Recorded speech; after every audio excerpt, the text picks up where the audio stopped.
Echoes on Main Street. You ever notice how the scariest places aren't the dark forests or the haunted houses? It's the places you know, the places you pass every single day without a second thought. That's what happened to Claire. She wasn't anyone special, just a woman walking home from work the way she always did, past the row of shuttered shops on Main Street. You've seen streets like this, old neon signs half burnt out, mannequins frozen in dusty windows, the kind of silence that makes you hear your own heartbeat. Claire's flaw? She hated silence, couldn't stand it. Always left the TV on at home just so her apartment wouldn't feel empty. But that night, silence was all there was, or so she thought. The pavement glistened under the yellow haze of streetlights, still wet from a storm that had rolled through earlier. The gutters gurgled with runoff, and the air smelled like rust and wet leaves. Claire walked with her head down, clutching her bag tight, her heels making a soft tick-tick-tick against the sidewalk. She knew every crack in that concrete, every boarded window, every crooked lamppost that hummed louder than it should. And yet, something felt different. The silence wasn't empty tonight. It was listening. She could feel it, like the street itself was holding its breath, waiting. Her footsteps echoed, sharp and brittle against the brick storefronts. But here's the thing. Sometimes an echo doesn't come back the way you expect. Sometimes it doesn't come back at all. And on Main Street that night, Claire noticed it. Her footsteps weren't just echoing, they were answering. Would you like me to continue with the rising action next in the same style? Rising action. At first, it was just her footsteps, tap, tap, tap, but then another rhythm, slightly off, like an echo that couldn't keep up. She stopped. The echo didn't. Now, you've probably done this, told yourself it's nothing. The wind, a drunk stumbling home, maybe your imagination. That's what Claire did. She shook it off, hugged her coat tighter, and kept walking. But the steps followed. And then something worse. The sound of her own breath came back to her. Except it wasn't hers anymore. It was deeper, slower. And it whispered, "Don't turn around." Her stomach flipped, heat rising behind her eyes. She wanted to look. God, she wanted to. But the command slid into her like a needle, sharp, paralyzing. She forced her legs to move faster. The street stretched longer than it ever had before. Shops blurred together, signs flickering as if the bulbs were choking on shadows. She tried calling out, "Hello? Who's there?" But her voice felt swallowed, devoured by the night. The echo answered back anyway, her voice twisted, mocking. "Who's there?" Claire broke into a jog. The reflection in the shop window caught her eye. She wasn't alone in it. For the barest flicker, she saw a second figure walking just half a step behind. Its head tilted, neck too long, body stretched thin like taffy in bad light. When she whipped around, the sidewalk was empty. Her chest burned, panic bubbling hot. She pulled out her phone. Dead. No glow, no bars. Just a black mirror staring back. Main Street forked ahead, left toward the safety of her apartment, right into the hollow dark where the old movie theater sat abandoned. Logic said left. Her body turned right, as though something tugged her by invisible strings. And with every step, the whispers grew clearer. Not one voice now, but many. Layered, overlapping. They all sounded like her. Repeating, over and over, "Don't turn around." Do you want me to drive us straight into the climax next, keeping the same spoken cinematic tension?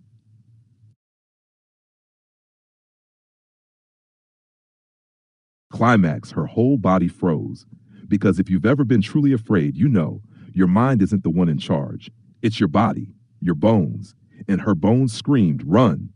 But the whisper grew louder. Every breath she took, it matched her, word for word. "Don't turn around. Don't turn around." Her pulse hammered in her ears. She wanted to scream, to spin around, to see what was there. But the voice crawled down her neck like ice water. And she believed it. She believed if she turned, something would be waiting. So she ran. Her heels clattered against the pavement, sharp, frantic, splintering the silence. The shops became a blur, shadows peeling away from walls, reaching for her like long fingers. The whispers surged, overlapping, echoing ahead of her now, inside her above. 1,000 Claires, all screaming the same command. Don't. Turn. Around. She stumbled past the old theater. Its boarded doors stood gaping, nailed planks warped and bent like crooked teeth. For one breathless second, she thought she saw movement inside. Rows of seats filled with silhouettes, all craning their heads toward her. Claire's throat closed. The voices pressed harder, a tide rising in her skull. Her vision swam. She had to choose. Keep running blind into the dark or obey the command, never looking back. But here's the thing about fear. It breaks rules. And something inside her, some final spark of defiance, snapped. She stopped. Her breath tore ragged from her chest.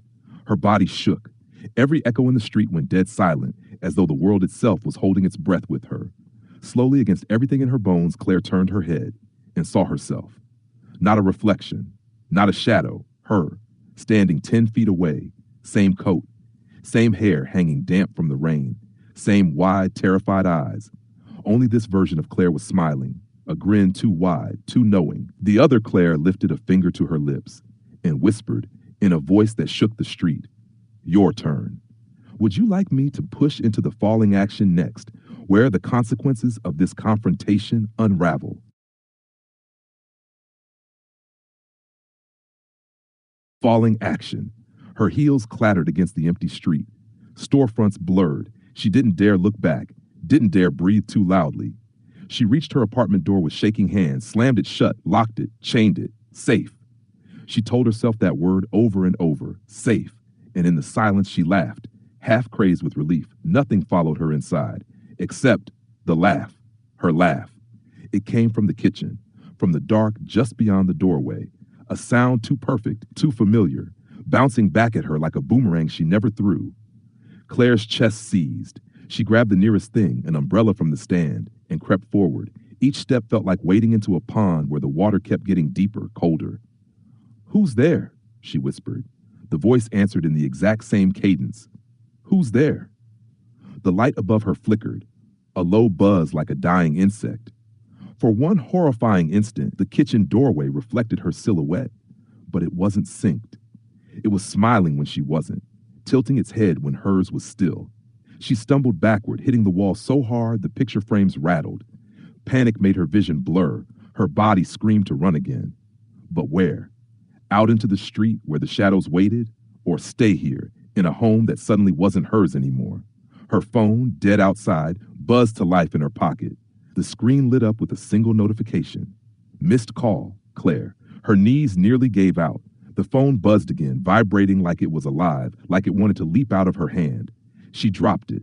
The glow spilled across the floor, and there, stretching out long and thin across the light, was a shadow, a woman's shadow, her shadow. But Claire wasn't moving. The sound of footsteps came from her living room, slow and deliberate, and with each step she felt the floorboards sink, as though the apartment were bending beneath the weight of two people when only one stood there. Her chest heaved. Her knuckles whitened on the umbrella. She thought she could hear words in the creak of the boards, a murmur beneath the noise. "Safe," the voice whispered from the dark. "Safe, safe, safe." But it didn't sound like comfort anymore. It sounded like a promise being broken. "Do you want me to take this straight into the denouement, tightening the suspense into a chilling closing beat?"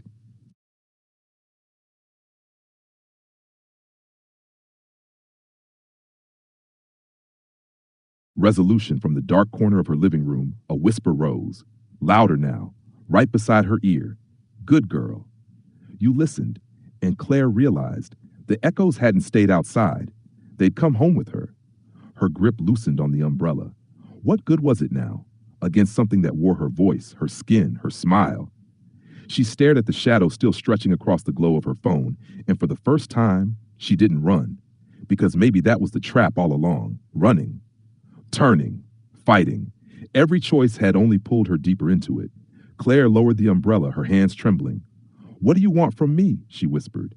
The reply came instantly, soft as a lullaby, to be you. And with that, the light snapped out. Total blackness swallowed the room. But she could still see it, the other Claire, outlined in the dark, her teeth gleaming like polished bone. When the light flickered back on, the apartment looked the same. Neat, quiet, harmless. The phone lay still on the floor, screen dead again. And Claire, she was standing in the kitchen, smiling. Calm, almost peaceful. But if you'd known her before, if you'd ever heard the way she filled her silence with noise, you'd notice the difference right away.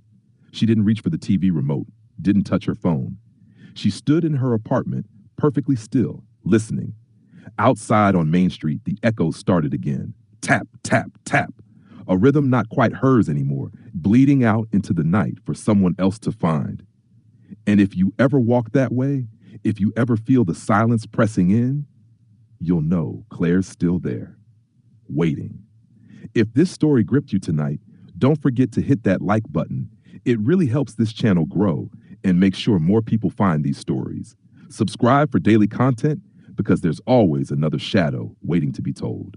And share this with someone you think would dare walk down Main Street alone. Thanks for listening and for watching. There's another video recommended on your screen right now. Go check it out. I'll see you back here tomorrow. And remember, sometimes the echo isn't yours.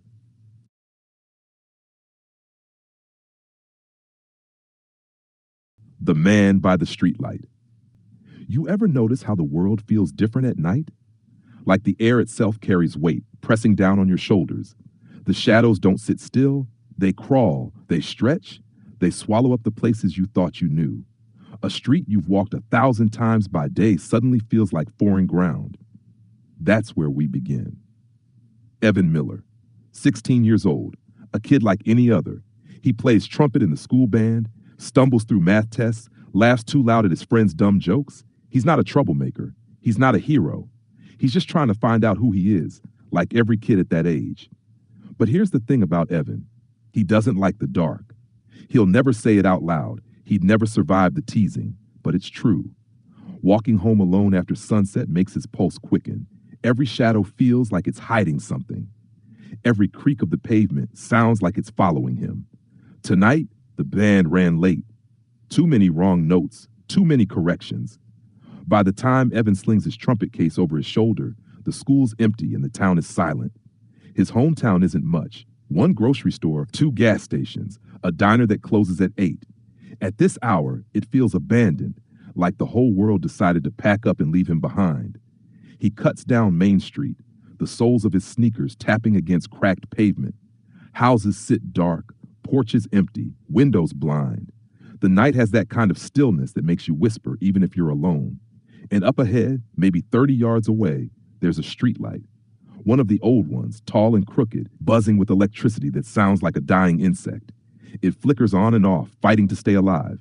And that's when Evan sees him, a man, tall, motionless, standing directly beneath the light, a wide-brimmed hat pulled low, his face lost in shadow. He doesn't fidget, doesn't shift, doesn't seem to breathe, just stands there like he's been waiting. Evan tells himself it's nothing. Just some guy, just another person heading home late. But there's something wrong with the way the man doesn't move. Something wrong with the way the sputtering light seems to bend around him, like it's afraid.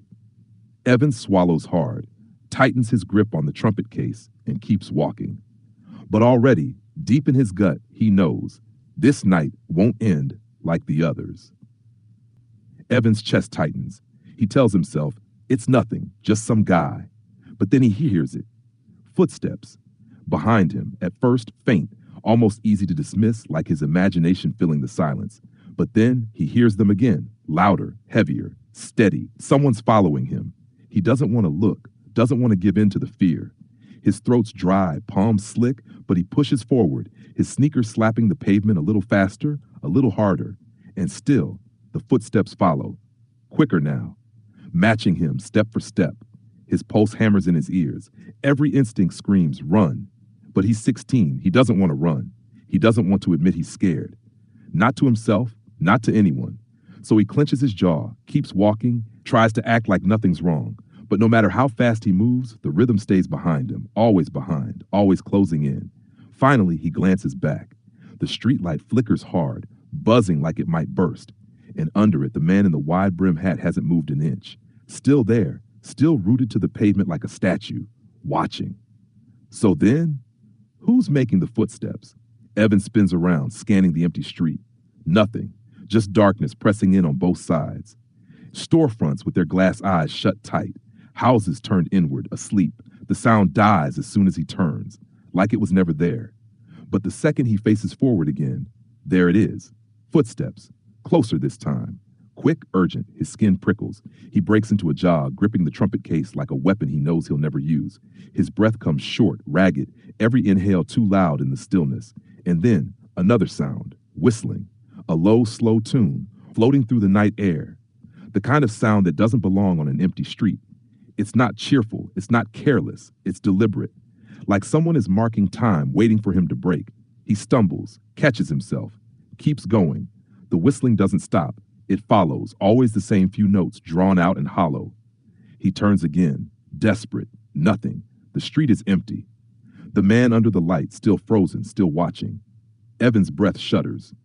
His mind scrambles for answers. Maybe someone's messing with him. A prank, a joke. But who?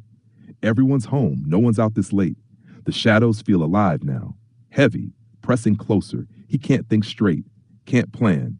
He just knows he has to get away. Away from the sound, away from the streetlight, away from the figure that won't stop watching him. He bolts, full sprint. His trumpet case bangs against his leg, slowing him down, but he doesn't care. He just runs. The whistling grows louder, the footsteps quicker, and in the corner of his eye, just for a moment, he swears he sees another shadow moving, not behind him, not ahead, but beside him, keeping pace. Evan can't take it anymore. The sound, the shadow, the not knowing, it's tearing him apart. He spins around, chest heaving, fists clenched around the handle of his trumpet case, ready to confront whoever's there. But the street is empty. No man, no footsteps, no whistle, nothing but silence. The flickering streetlight sputters one last time, then goes dark, plunging the road into shadow, and then pound, right behind him. Footsteps explode against the pavement, heavy, hungry, faster than anything human. Evan bolts. Instinct takes over. His legs move before his mind does, sprinting down the block like his life depends on it. Maybe it does. The sound is everywhere now. Footsteps hammering the street, gaining on him, closing the gap with every stride. His heart slams against his ribs. His throat burns raw. He can't think, can't breathe. He just runs. Don't look back. Don't you dare look back. His sneakers slap against the cracked sidewalk, his trumpet case smacking his side with every desperate stride. Shadows whip past him, distorted, too long, too fast. He hears the whistle again, low, mocking, right at his ear. He gasps and nearly stumbles. It's impossible. There's no one beside him, no one in front of him, but the sound is there, brushing against his skin like breath. He pushes harder, vision blurring, lungs tearing themselves apart. His block is up ahead, his house, his porch, salvation. The footsteps thunder behind him, closer, closer, close enough that he swears he feels fingers reaching for his shoulder. He screams, a raw, wordless sound, and throws himself forward, half falling onto his lawn. His knees slam the ground, pain shooting up his legs, but he scrambles back up, fumbling for the keys in his pocket. He can't see straight. His hands are shaking so hard the keys jangle against each other, useless. Behind him, the sound grows louder, closer. The air feels thick, charged, like something's about to swallow him whole. Finally, metal meets lock. He shoves the key in, twists, yanks the door open, and dives inside. The door slams shut, lock clicks, deadbolt slides, and then silence, pure silence. He staggers back from the door, chest heaving, sweat dripping down his forehead. The house is dark, still, untouched. He presses his back against the wall, trying to catch his breath, trying to convince himself it's over, that he made it, that he's safe. But the silence feels wrong, too deep, too heavy. It presses against his ears, ringing until it's almost worse than the footsteps. Evan forces himself to move, step by step, into the living room. He drops the trumpet case on the carpet, hands trembling, heart still racing like it's trying to break free. He listens. Nothing, no footsteps, no whistle, no man. And then a shadow falls across the window, tall, still, wide-brimmed hat, watching. Evan stands there, chest heaving, sweat cooling on his skin. For a long time, he doesn't move, just stares at the door, waiting for another sound, another knock, another footstep. Finally, he creeps toward the peephole, presses his eye against the glass. Empty yard, empty street, nothing. The man under the streetlight is gone. The wide-brimmed hat, the shadow, gone. The sound, too, like it never existed. Evan exhales, shaky, unsteady. His body feels hollow now, drained of everything but nerves. He slides down against the wall, sits there for a long time with his knees pulled up to his chest, listening to the silence until it doesn't feel so suffocating anymore. After a while, he convinces himself it was nothing, just nerves, just shadows. He tells himself the footsteps, the whistle, the figure, it was all in his head. Stress, maybe. An overactive imagination. That's what people say about him, isn't it? Sensitive, jumpy, too much in his own head. He wants to believe it. He has to. So he gets up, moves through the house, locking every window, checking every door twice. He switches on the hall light, lets it spill into the living room until the corners feel less threatening. The trumpet case lies where he dropped it, and for a moment he thinks about picking it up, holding it, like it could protect him. But instead, he leaves it there. By the time he climbs the stairs, his body feels heavy, exhaustion pulling him down. His bedroom is familiar, posters on the wall, clothes scattered across the chair, the faint glow of the alarm clock by his bed. Normal, safe. He strips off his shoes, crawls beneath the covers, and stares at the ceiling. His heart is still racing, but slower now. Manageable. He tells himself, "You'll laugh about this in the morning." He repeats it like a mantra. "You'll laugh about it. It was nothing. Just shadows and nerves." The house creaks as it settles. Outside, the wind stirs. He closes his eyes, tries to let sleep take him, but it's not easy. Every time he drifts close, he thinks he hears something, a shuffle, a scrape, a breath. He tells himself it's the house, it's the pipes, it's nothing. He buries his face in the pillow, counts backward from 10, and finally, he slips under. Sleep doesn't come easy. It comes jagged, broken, full of half dreams that blur with reality. He dreams of footsteps that follow him down endless streets, of shadows that stretch too long, of a man who never moves but is always there. And somewhere in that thin space between dream and waking, he thinks he hears it again. A whistle, low, slow, deliberate. But when he jerks awake, gasping, his room is silent, empty. The alarm clock glows red in the dark. The wind rattles the glass. Nothing more. Morning will come, and with it, maybe a chance to laugh at it all, if he can. But morning comes. The sun spills across Evan's room, soft and ordinary, like the night before never happened. For a moment, he almost convinces himself it was a dream, just a blur of nerves, shadows, and sleeplessness. He gets dressed, slings his trumpet case over his shoulder, and heads downstairs. The air smells like coffee his mom must have brewed before work. The house feels safe again, normal, until he opens the front door. He steps onto the porch and freezes. Muddy footprints leading up the stairs, one after another pressed deep into the wood. They're big, too big, not sneakers, not work boots. Bare, human. Evan's breath catches in his throat. He follows the trail with his eyes, each print darker than the last, climbing closer, until they don't stop at the door. They stop at his bedroom window, right beneath the glass, the same glass he slept behind all night. And suddenly the silence of the house doesn't feel safe anymore. It feels hollow, like someone's missing, or worse, like someone's still here. Evan stares, skin cold, mind racing, but the question rises up on its own, unshakable, undeniable. If the man never came inside and the steps ended at the glass, what was already waiting on the other side? And that's where we'll leave it tonight. If this story gripped you, take a second right now to hit the like button. It helps the channel grow, and it makes sure more people get pulled into these late night tales. Don't forget to subscribe for daily content, because every day we're building stories that pull you to the edge of your seat. And if you know someone who loves the thrill of the unknown, share this video with them. Thank you for watching. There's another video recommended on your screen right now. I think you'll love it. I'll see you back here tomorrow. Her name was Emily, 19, sophomore at a state college, working late shifts at a coffee shop because tuition doesn't pay itself. Now, here's the thing about Emily. She wasn't reckless. She wasn't the type to go sneaking into graveyards at midnight or dare herself to spend the night in a haunted house. If you asked her friends, they'd say she was the sensible one, the planner, the girl who kept a to-do list taped to the fridge. Her flaw was simpler, practical. She was always in a hurry, always cutting corners, always looking for the shortcut. That night, she was tired, dragging the weight of a 12-hour day, carrying the smell of espresso on her clothes, her sneakers still wet from the storm that had passed through earlier. Her apartment was just 15 minutes away. If she cut through the hollow. You've heard of places like it. Every town has one. A sliver of woods too thin to be a forest, too tangled to be a park, an in-between place. This one ran behind the old textile mill, a building that hadn't seen a paycheck in 50 years.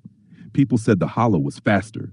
They also said it was strange, not haunted exactly, not cursed exactly, just wrong. A place where cell signals dropped, where the air always felt a little cooler, where footsteps seemed to echo louder than they should. Folks told stories, kids whispering in locker rooms, drunks at the bar after midnight, strange lights between the trees, a shadow that followed when no one else was there, the sound of breathing, close behind you, even when you were alone. Emily had heard the stories. Everyone had. But stories didn't scare her. What scared her was being late on rent. What scared her was not having time to study before her history exam. Practical fears, solid ones, the kind you could put your hands around. So when she reached the edge of the path, rain still dripping from the trees like the woods were weeping, she didn't hesitate. She pulled her backpack strap higher, exhaled, and stepped in. She thought she was saving herself 10 minutes. She thought she was choosing the smart way home. But here's the truth about shortcuts. Sometimes they don't cut the way you think. Sometimes they lead somewhere you were never supposed to go. And the hollow had been waiting for her. At first, it was just quiet, the kind of quiet that makes you think the world forgot to keep spinning. She walked faster, hands stuffed in her jacket, earbuds in, but no music playing. Just habit, just noise. And then she heard it. Not footsteps, not leaves. Laughter, faint, high-pitched, childlike. She froze, looked back. The path behind her was empty, nothing but trees slick with rain. She told herself it was the wind or maybe a stray radio from the houses nearby. That's what people do, isn't it? We invent reasons, build walls of logic because the alternative is unbearable. But the hairs on her arms were standing up. She kept walking, the laughter followed, and then came the whispers. Not just sounds, words. Her name, Lee. Her throat went dry. Her feet moved faster. She didn't want to run. That would feel like admitting something was there. But her stride lengthened, her sneakers slapping the mud. Shadows slid between the trees, always at the edges of her vision, never straight on. When she turned her head, they darted back, too quick, too fluid. Her chest tightened. She fumbled for her phone, clutching at it like a lifeline. The screen glowed, a fragile rectangle of safety in the dark. She opened her Maps app, though she already knew the way. Anything to keep that light alive.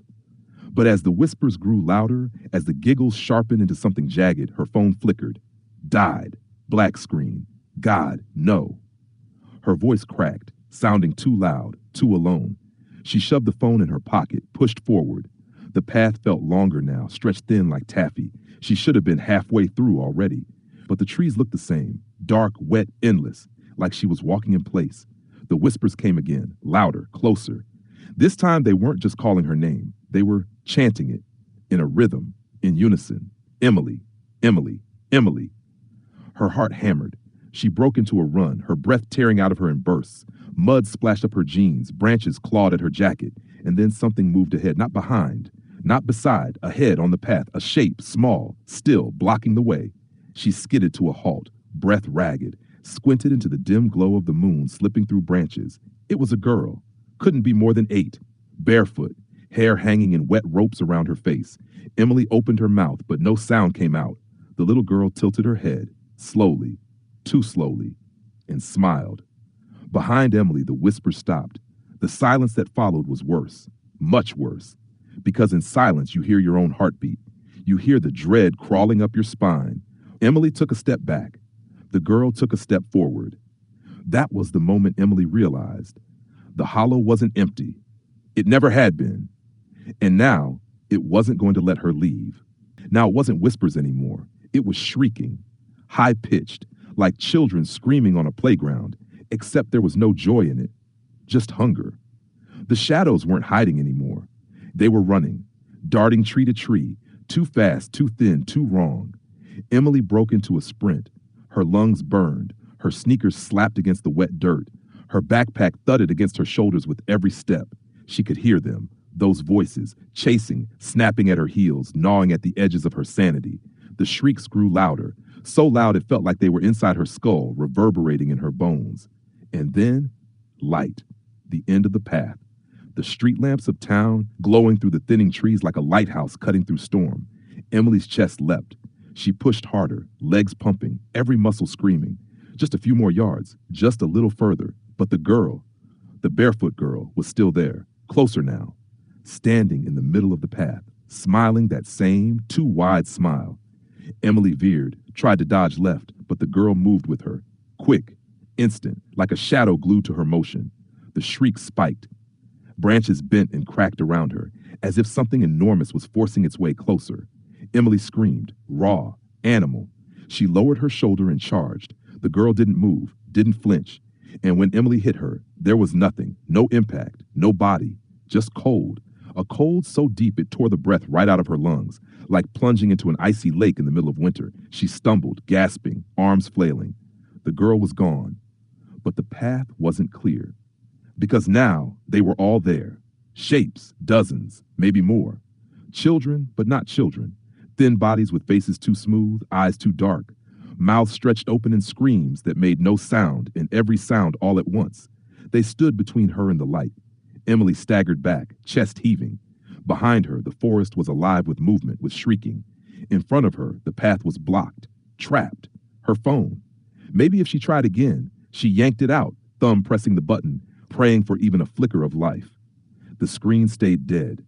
The children began to move toward her, arms outstretched, not running, not lunging, just drifting forward like water filling a space. Emily's choices shrank to nothing. She could run back into the woods and be swallowed. She could stand here and be taken. Or she could fight. She grabbed a branch from the ground, thick and wet, bark scraping her palm, raised it like a weapon, though her hands shook so badly she could barely hold it. The first child thing reached her, its face inches from hers. Its mouth opened, impossibly wide, and she smelled it then. Rot, damp earth, and something sweet like spoiled fruit. Emily screamed again, this time with fury, and swung the branch with every ounce of strength she had. It connected, splintered. The figure burst apart, not blood, not flesh, just black smoke that hissed as it dissolved into the rain. The others stopped, just for a breath, just long enough for Emily to realize she had crossed a line. She could hurt them, but hurting them meant they would never, ever let her go. Emily exploded out of the hollow like she was breaking the surface of water.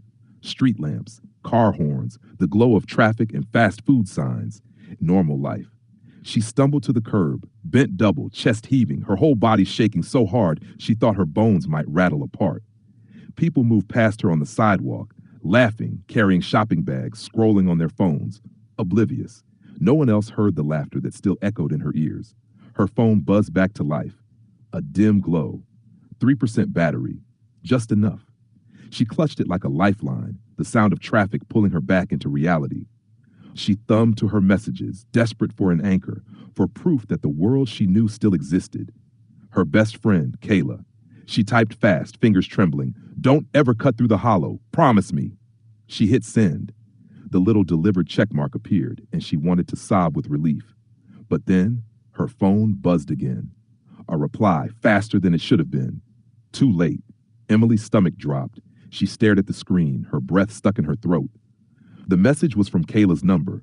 Same contact photo, same thread, but the typing bubble appeared again before she could even think. We're waiting for you. Her hand went cold. She dropped the phone like it burned her, and it clattered on the wet sidewalk. Hey, you okay? A man's voice said. She jerked her head up. A stranger was standing a few feet away, holding a plastic grocery bag, frowning at her like she was some drunk college kid. His concern was normal, ordinary, human. Emily wanted to grab him, shake him, scream, "Don't you see? Don't you hear them?" But she didn't. She just nodded, forced out, "I'm fine," though her voice was paper thin. The man shrugged, walked on. Just like that. Back into his regular Tuesday night. Emily picked up her phone, screen cracked now, battery down to 2%. She shoved it in her pocket. Her legs felt rubbery, but she forced herself to move. One step, then another.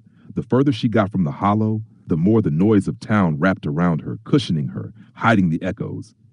But her mind wouldn't stop spinning. Had anyone else ever made it out? Was that why the stories were always whispers, half jokes, warnings no one really believed? Did the hollow choose her, or had she chosen it by stepping in? She reached her apartment at last, fumbled her key into the lock. The hallway smelled of microwave dinners and cheap carpet cleaner. Normal, safe. Inside, she dropped her bag and slid to the floor, back against the door, tears hot on her face. She told herself it was over, that she was fine. But in the silence of her apartment, she could still hear it. That laughter, faint, distant, like it had followed her home. And that's when she noticed it. Her coat sleeve. Faint, tiny handprints, smudged in wet dirt. Not one, not two, dozens, running from her wrist all the way up to her shoulder. Emily froze. Her first instinct was to brush at them, rub them out with the heel of her hand, but they didn't smear. They weren't dirt on the surface. They were pressed in, like something small had gripped her all the way down the path, fingers digging tighter the harder she ran. Her stomach turned. She stripped the coat off and shoved it into the darkest corner of her closet, shutting the door fast. Out of sight, out of mind. But it wasn't that simple, was it? The coat was just fabric. The marks were just stains. And yet, her skin remembered the feeling, invisible fingers brushing her arm, tugging, holding on. Emily never cut through the hollow again. She stuck to the sidewalks, to the long way home, even if it meant 20 minutes in the rain, even if it meant missing her bus. People joked she was paranoid. Friends teased her for clutching her phone like a weapon when she walked at night. She let them laugh. Better their laughter than the laughter she still heard in her head. Because sometimes, when the wind slipped between buildings just right, or when a child laughed on the playground across the street, her chest tightened, and she swore she could hear it. That same sound, faint, far away, but closer than it should be. She told herself she had survived, that she had beaten the hollow, outrun whatever lived in it, but deep down in the dark hours of the night, she knew the truth. You don't beat something like that. You escape it, for now. And you spend the rest of your life wondering if the shortcut is still watching, still waiting. Sometimes Emily dreamed she was back there, standing at the mouth of the path. And in the dream, she didn't turn away. She stepped forward, willingly, and the shadows welcomed her like an old friend. She always woke up gasping, always woke up shaking, always woke up asking herself the same question: what if I never really left? Because once the hollow touches you, once it marks you, it doesn't let go. And maybe, just maybe, it already has her. And that, my friends, is the story of the hollow shortcut. If you enjoyed this chilling tale, do me a favor, hit that like button. It helps this channel grow and make sure more people find these stories. Don't forget to subscribe for daily content and share this video with someone who loves a good scare. Thank you so much for listening and watching. There's another video recommended on your screen right now. Go check it out. And as always, I'll see you back here tomorrow. You ever step outside somewhere familiar and it just feels wrong? Like the air's heavier or the dark's thicker than it should be? That's what happened to Eddie. Eddie was 25 and already tired. Not just tired in the way you are after a long shift, but that deeper marrow-sick exhaustion, the kind that makes you stare at your own reflection in the bathroom mirror and wonder how many years you've got left before you look like your old man. He worked nights at the only grocery store in town, a boxy fluorescent coffin squatting at the edge of the highway. Everyone in town called it the market, like it was the only one that ever existed, because in a way, it was. Eddie stocked shelves, cereal, canned soup, chips. 6 nights a week, he hauled cardboard and cut his hands open on box cutters.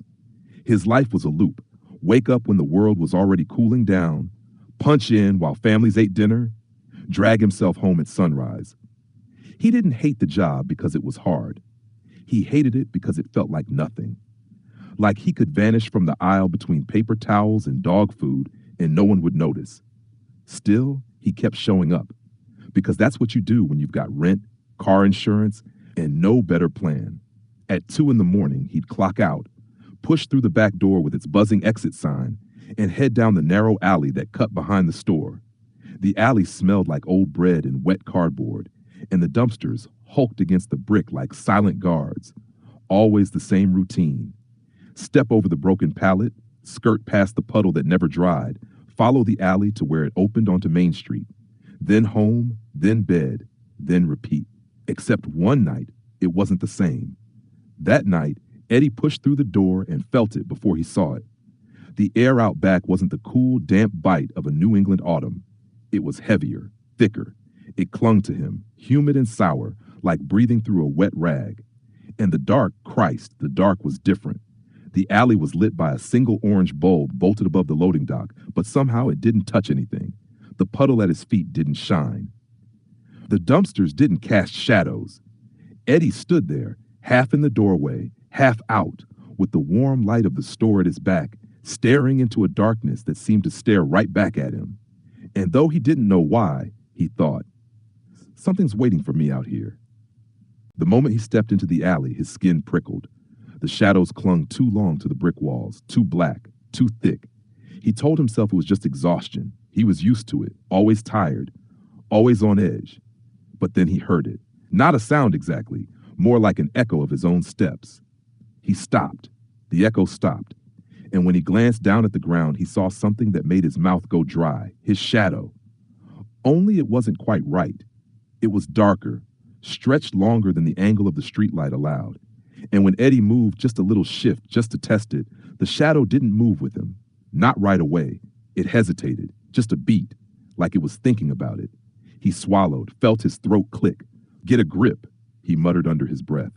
He forced a laugh, weak and hollow, the kind of laugh you use to convince yourself more than anyone else. Shadows don't think. Shadows don't wait. But his didn't seem to know that. He started walking again, fast this time, boots slapping against wet pavement. The sound echoed sharp against the brick, slap, slap, slap, and beneath it, faint, a second rhythm, off by half a second. The stagger step of something following too close. Don't look, he told himself. Don't you dare. But he looked anyway. His shadow was no longer trailing neat behind him. It was spreading, smearing along the ground like oil spilled from a ruptured drum. Its arms reached just a little too far, fingers stretching long and crooked. Its head tilted at a wrong angle, as though it had grown curious about him. And then it moved, not to match him, not to mimic. It moved on its own, a twitch of the hand, a bend of the knee, slow and deliberate. Eddie froze. The light bulb above the dock flickered, buzzing like an angry wasp. And in that split second of dark, the shadow twitched closer. When the light flared back, its hand was nearly touching his boot. A bolt of panic shot through him. He stumbled backward, heart banging in his chest like a fist against a locked door. His breath puffed white in the cold, but the air smelled wrong, sour and metallic, like a coin held too long in the mouth. Run, his mind screamed. But where? The alley stretched long and narrow, dumpsters on either side like teeth in a jaw. And his shadow, God, it was swelling bigger, blacker, stretching across the walls now, climbing them, crawling. He bolted, boots slipping on slick concrete, arms pumping. His breath came in ragged bursts, and the sound behind him came too, the scraping shuffle of something not bound by flesh or bone. He risked a glance over his shoulder and saw for the first time that the shadow wasn't his anymore. It was something else, and it wanted him. That's when it peeled off the ground. Yeah, peeled, like paper curling in heat. The shadow rose up, flat but somehow alive. Its edges wavered, like smoke trapped between panes of glass. It mirrored him, step for step, but not perfectly. It lagged, then lunged, like it wanted to catch up and pin him under. Eddie bolted. Didn't care how crazy it looked. Didn't care if the cameras above the loading dock caught him sprinting like a lunatic. His sneakers slapped against the wet pavement, lungs burning. He could feel it sliding after him, cold and empty, like a black sheet about to smother his face. The alley stretched longer than it ever had before, impossibly long, as if the bricks themselves were conspiring to keep him inside. He pumped his arms harder, teeth clenched, heart jackhammering against his ribs. His breath scraped raw in his throat. Something hissed behind him. Not a voice exactly, more like the sound of steam escaping from a rusted pipe. He didn't dare look back, didn't dare lose speed. Then, light. He burst out of the alley into the glow of the street lamp, arms flailing, chest heaving. The shadow hit the edge of the light and stopped. It shivered against the boundary like an insect pressed against glass. Then it melted back into the darkness, like it had never been there at all. Eddie staggered to the curb, bent double, gasping. Sweat rolled down his temples despite the chill night air. His hands shook so badly he had to shove them into his jacket pockets to hide it from himself. But the alley behind him didn't shrink into harmlessness. It loomed. The dark hung heavier there, thicker, as though the shadow hadn't gone away at all, just crouched at the threshold, waiting. He couldn't leave it, couldn't just walk home and pretend, because now he knew, that thing back there, it was his shadow once, and now it wasn't. And shadows don't just quit you. He straightened, forcing a breath down into his lungs. His whole body screamed at him to keep walking, to run, to get inside somewhere warm and bright and slam a lock behind him. But something else pulled at him, deeper than fear, deeper than sense. Curiosity. That ugly, sharp-edged curiosity humans have that makes us open doors we know damn well should stay shut. So Eddie took a step back toward the mouth of the alley. Just one. The light at his feet trembled, like the bulb overhead was nervous too. The dark inside the alley seemed to shiver in response. Another step. And then, without warning, the streetlight behind him popped. A hard, brittle snap. The world plunged into black. Something rushed him, cold as ice, fast as smoke. And Eddie, too slow, too stubborn, too curious, felt it slam into him. Not on him. Into him. Eddie staggered home, telling himself it was stress, a trick of the eyes, lack of sleep. That's all. He locked every door, pulled the shades tight, left every lamp in his apartment burning like it was Christmas. By morning, he almost believed it hadn't happened. Almost. The sunlight slanted through his blinds, warm and ordinary, and he laughed, shaky but real.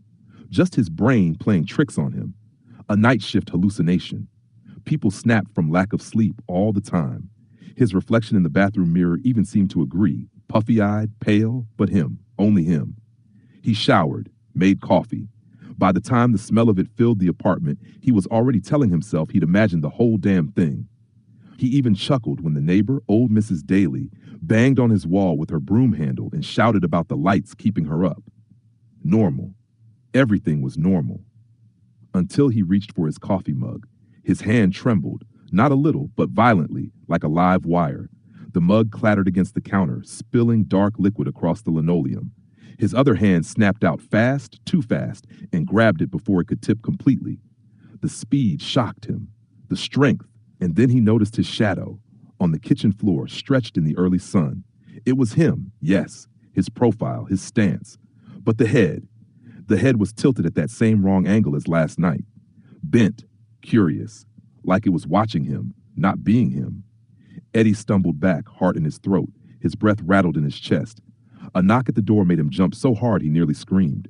It was Paul, another stock boy from the market. A good guy, always quick with a joke about quitting and running off to Boston. Paul looked Eddie up and down, frowning. Jesus, man, you look like hell. You okay? Eddie wanted to say yes, wanted to laugh it off. But then, out of the corner of his eye, he saw it. The shadow on the wall behind him, stretching higher, darker, even though the sun outside was soft and pale. Paul didn't notice. His own shadow lay neat and harmless at his feet. Eddie forced a grin. Didn't sleep much. You know how it is. Paul nodded, shifting awkwardly.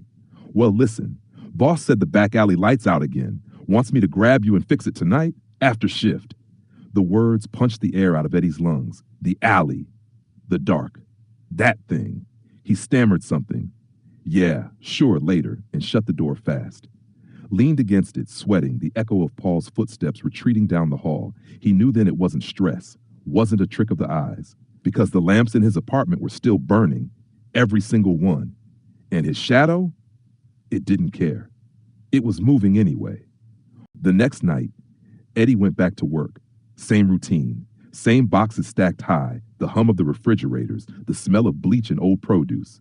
He told himself he wasn't going to think about it. He'd load the shelves, punch out, and walk home like he'd done 100 times before. But the whole shift, he felt it. That weight. Like a second set of lungs in his chest, breathing when he breathed. Like a heartbeat that wasn't his. 2 o'clock came. He clocked out. The back door buzzed, metal slamming shut behind him. And there it was again, the alley. Same dumpsters, same puddle, same long stretch of dark pressing close. Eddie froze in the doorway, but this time he didn't run. He couldn't. He forced himself under the light just to check. His shadow was there. Only this time, it lagged, just half a second behind his movements. He lifted his arm. It followed, slower. He turned his head. It jerked to catch up, like it wasn't quite his anymore, like it was learning how to be something else. Eddie's breath fogged in the cold, and the thought hit him hard, like a hammer to the chest. It's practicing being him. He stumbled back, his heels skidding against wet pavement. The shadow snapped upright, a beat too fast, too eager, like it wanted to close the gap. Eddie couldn't move, couldn't think. He just stood there, shaking, staring at himself, but not him. And in that thick silence, another thought wormed into his head, ugly, undeniable. Maybe it wasn't waiting to replace him. Maybe it already had. He looked down at his hands, at the jitter in his fingers, the strength he'd felt that morning, the reflexes too sharp to belong to him. He thought about the way Paul hadn't noticed anything wrong, the way the world had kept turning like normal while Eddie felt hollowed out. And that's when he understood. Whatever came out of the alley that night wasn't following him anymore. It was inside him. Eddie forced a smile into the dark, though his lips trembled. He stepped away from the light, back into shadow, and this time, the shadow didn't hesitate. It welcomed him. So let me ask you, what would you do if your own shadow stopped belonging to you? Would you fight it? Run from it? Pretend it wasn't there? Or would you let it in, like Eddie did? Because maybe, just maybe, it's not your choice. Maybe it's already happened. If that story gave you chills, do me a favor. Hit that like button. It helps the channel grow and make sure more people find these stories. And if you haven't already, subscribe for daily content just like this. Share this video with someone you know who loves a good scare. Thanks for watching, and thanks for listening. There's another video recommended on your screen right now. I think you'll love it. I'll see you back here tomorrow. The girl with the umbrella. Let me ask you something. Have you ever walked home at night and felt like someone was behind you? Not close enough to see, just close enough to know. That was Michael's mistake. He ignored that feeling. Michael was a normal guy, 42, an accountant who lived the kind of life where the most dangerous thing was a late tax return. He kept to himself, liked old radio shows, walked the same way home every evening through Maplewood Street, where the sidewalks cracked like old bones and the lampposts flickered like they had secrets. The town was small, sleepy, and harmless. At least that's what people like to tell themselves. Nothing ever happens here. That was the story. But stories lie, don't they? It was raining that night. Not the gentle kind, not the pretty kind. It was the hard, sharp rain that makes you hunch your shoulders and count your steps. The kind that swallows up sound until all you hear is the pounding in your ears and the echo of your own footsteps. That's when Michael noticed her. A girl. Couldn't have been more than 10. Red coat, yellow umbrella, walking just far enough behind him to look like coincidence. He told himself not to look back again, but he did, every few seconds. Every time she was there, steady, her umbrella bobbing like a metronome in the storm. And here's the thing. Michael didn't remember seeing her when he left the office. Didn't remember hearing the soft slap of shoes against wet pavement until Maplewood Street, until the rain grew heavier, until the lights seemed just a little dimmer. Normal towns don't keep secrets. But this one had a girl with a yellow umbrella. And Michael was about to learn why. And Michael crossed the street. She crossed. He slowed down. She slowed down. Every corner he turned, there she was, a little closer, always smiling like she knew a joke he didn't. He told himself, don't look back. Just keep walking. But the thing about fear, it feeds on silence. And with each block, the silence grew louder. By the fourth turn, the smile had changed, wider, like her face didn't know where to stop. Rain dripped from her umbrella, like pattering like footsteps in stereo. Michael's pulse was hammering. He spun around. Hey, what do you want? And that's when it happened. The streetlight above them popped with a hiss, drowning them both in shadow. For a heartbeat, the world went black. When the dim glow of the next lamp took over, she was closer, 10 feet away, too close for comfort. Her umbrella tilted just enough for him to see her eyes. Black. Not the soft brown of a little girl, not even human black. They were deep, empty, like staring down a well that never ends. Michael stumbled back, nearly slipping on the wet pavement. His breath caught in his throat. This isn't funny, he whispered, his voice shaking. The girl didn't answer. She just tilted her head, as if studying him, as if waiting. Michael's rational brain tried to kick in. She's just a kid lost in the rain, that's all. But the other part of his brain, the animal part, the one older than reason, screamed at him to run. So he did. Shoes slapping through puddles, rain clawing at his face, Michael tore down Maplewood, every step screaming for distance. But no matter how fast he ran, he heard it. The tap of little shoes behind him. Tap, tap, tap. Always steady, never out of breath.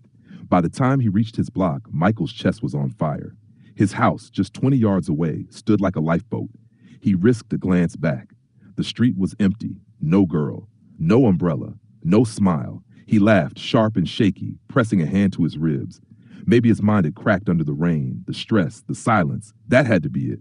But then, a tap. Right behind him, slow and wet. She was gone. No sound, no shadow, no girl, only the umbrella lying open on the wet sidewalk. Michael's throat tightened. He should have left it there in the gutter where it belonged. But people don't always do the smart thing when fear is chewing at them, do they? So he picked it up. The rain stopped the moment his hand closed around the handle. Not slowed, not eased, stopped. The world froze in silence.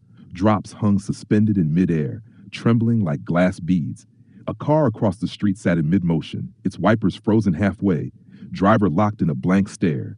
Even the streetlight's flicker had stilled, like the whole town had paused to watch him. Michael staggered back, the umbrella trembling in his hands. It felt heavy now, heavier than an umbrella had any right to be. His skin burned where it touched the handle, like holding onto a wire alive with current. And then came the voice, soft, childlike, whispering from inside the fabric. You looked at me. Michael's heart jackhammered. He dropped the umbrella, but it didn't fall. It stayed in the air, hovering inches above the wet concrete. Slowly, impossibly, it tilted upright, its yellow canopy glowing like a lantern in the still night. And she stepped out. The girl, only not a girl anymore. Her smile stretched ear to ear, skin too tight, too pale. Her eyes, those endless pits, reached for him. Her small red coat dripped not with rainwater, but with something darker, thicker. Take my hand, she said, though her lips never moved. Michael's legs screamed to run. His mind begged for sense, for reason, for escape. But the world had locked him in place. The only movement left in him was the slow raising of his own trembling hand, because the truth had sunk in, deep, cold, unshakable. This wasn't chance. It wasn't a nightmare. He had been chosen. His fingertips brushed hers, and the world shattered into black. Michael hurried home, slammed the door, locked it twice. He leaned the umbrella by the wall like it was nothing, just a piece of plastic and fabric. But his hands wouldn't stop shaking. He told himself he was tired, stressed, that tomorrow morning it would all make sense. He crawled into bed, listening to the storm fade. Eventually, he slept, but sleep didn't save him. Michael dreamed of her, of those black eyes, bottomless and watching, of her smile cutting wider and wider until her face split apart. He woke gasping, throat raw from a scream he didn't remember letting out. The house was quiet, too quiet, and then he heard it. Tap, tap, tap from downstairs. His stomach lurched. He sat up, listening. Maybe it was the pipes, maybe it was a branch scraping the, but deep down he already knew. The umbrella. Michael crept down the stairs, barefoot, heart thundering. The hall stretched longer than it should have, shadows shifting against the walls. He reached the entryway, and there it was. The umbrella wasn't leaning anymore. It was open, standing perfectly upright on its own, dripping water onto the floor.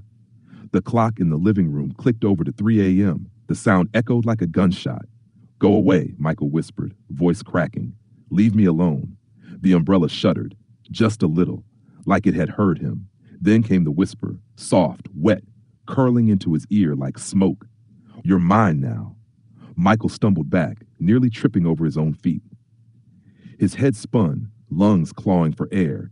He slammed the door to his bedroom, pressed his weight against it, and waited.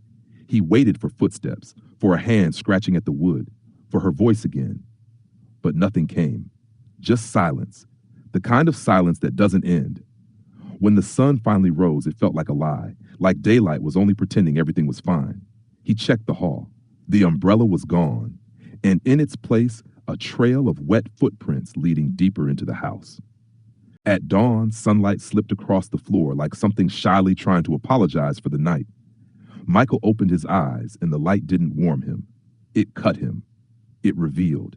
The umbrella was not by the door. It was in the middle of the living room, open and dripping as if someone had just come in from a storm that had no sky. Water pooled at its ribs and crawled across his wooden floor like a slow, patient animal. The drip echoed in the hollow house. Around his bed, the footprint pattern had multiplied. Small, bare prints, too small for any adult, circled his mattress in a frantic, looping witchcraft. Each circle tighter than the last, like a child's game that had turned into something solemn and unavoidable. There were prints on the pillow, on the windowsill, on the inside of his closet door. Wet toes had walked through the alphabet of his life and left punctuation marks where he once clicked light switches. Michael wanted to cry. He wanted to laugh. He wanted to wake up into normal one more time and find a kettle shrieking on the stove and a dog barking outside and a voicemail from an irritated boss. Instead, he sat on the bed and watched the last curtains of sleep peel away from his mind, revealing a ledger of small, private horrors he could no longer balance. He thought of all the nights he had ignored the little alerts, an audience behind him at the cinema, a slowed footstep on the stair, the unnerving tilt of a streetlight. He had called them superstition, stress, age. He thought of how ordinary people think terrors belong to other towns, other families, other unlucky minutes. He thought of how very wrong that was. The umbrella's canopy flexed once, like a tongue tasting the room. From somewhere in its folds came the faintest laugh, the sound of a bell run slowly underwater. Not cruel, not joyful, just present. Exultant that it had been seen, delighted at a job done. Michael stood up. He could not say he was brave. He could only say he moved. He picked the umbrella up. It was warm now, pulsing under his fingers like a beating, small, private heart. Outside, the rain began, as if called back by the world itself. He did not put the umbrella down. He did not shut the door. He walked to Maplewood Street as the town blinked awake and pretended to tie itself together again. When you walk home at night and you feel someone behind you, don't tell yourself it's nothing. Don't slow down. Don't ignore the smile. Some things are very good at being small until you look straight at them. If you like this story, please hit like to support the channel, subscribe for daily content, and share it with someone who loves a good chill. Thank you for listening and watching. There's another video recommended on your screen now. Click it if you dare. I'll see you back here tomorrow.